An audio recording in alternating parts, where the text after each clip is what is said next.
Will, do you have Yes. an issue with how Luka played last night? No, I think I have a bigger overall issue that I like to sweater? address. Well, that's another conversation, the fashion wear.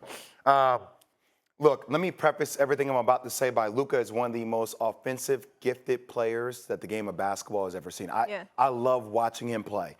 And he has taken a lot of undrafted players and second-round players to the Western Conference Finals that deserves a lot of praise and a lot of credit.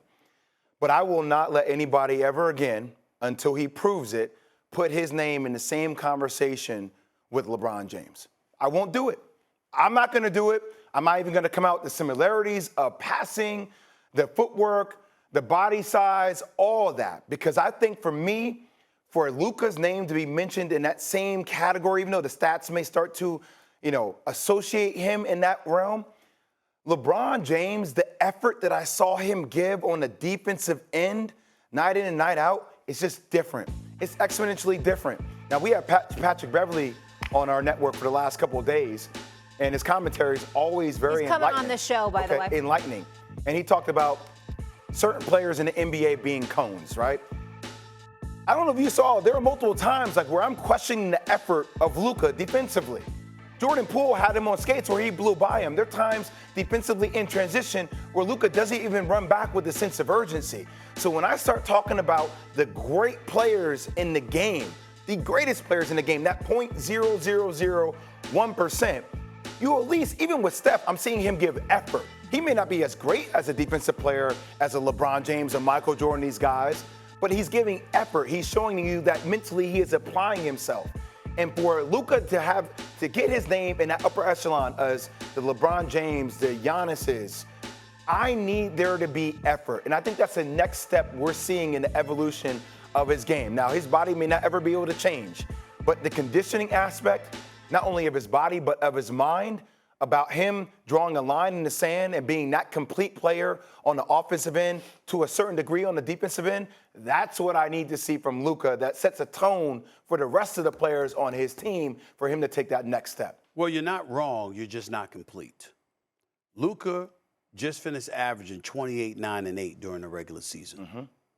During the postseason, looking at his numbers here, okay, in the Western Conference Finals, he averaged 32, 9, and 6, okay? Incredible. Throughout his playoff career, in his 3 years in the league, we're talking about him like he's been in the league for 10 years. Luka's been in the league, was it 4 years or so? Okay, 3-4 years or so. Luka Doncic's career playoff averages are 32, 9, and 8. Why is the comparison with LeBron coming up? Because he's ball dominant and dictates pace. That's why. When you look at LeBron James has the ball in his hands. He creates and then exploits mismatches. Where you're right and where the real focus needs to be on in regards to Luka is his commitment, not his skill. His skill is there. Here's his problem. He's not in great shape. He's not in great shape. Understand, Molly, I've been at games where I'm on the court and I'm standing behind LeBron James. I'm not the biggest dude in the world, but I'm 6'1", nearly 200 pounds. You can't find me. LeBron is massive. Yeah. He's 6'9", 260. You ever see the shoulders on this brother? Yeah. He's ripped like a chiseled brick house. He's constantly in shape. LeBron doesn't get in shape. LeBron stays in shape. LeBron's in shape now. He never lets go. Yeah, it's a life. Luka's one of those dudes. Luka, the reason why you don't see any effort on defense is because A, what's expected of him offensively, and B, because he don't have the energy nor the passion. That's why you're not wrong in what you're saying. But it's not like he can't do something. Luka's a guy, like Jason Kidd stated months ago. This is step one. Step one is him getting to this place and understanding his responsibility. Step two is now, okay, we know what you can do for us offensively. Now, what you going to do to help us win games in other areas? Because you need to be in better shape. You need to defend. You need for opposing defenses to not pick on you and to ask for you because they know they can take advantage of you because you can't keep up. Because Luka's not that guy. He's not in shape.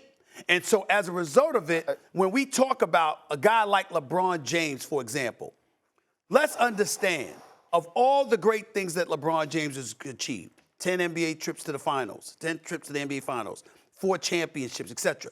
Of all the things that we should pay homage to LeBron for, to me, the number one thing is his professionalism. He doesn't cheat you.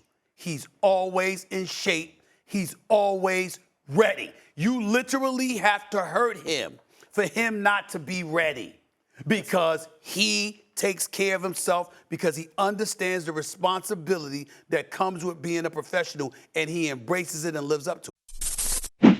Thanks for watching ESPN on YouTube. For live streaming, sports, and premium content, subscribe to ESPN+.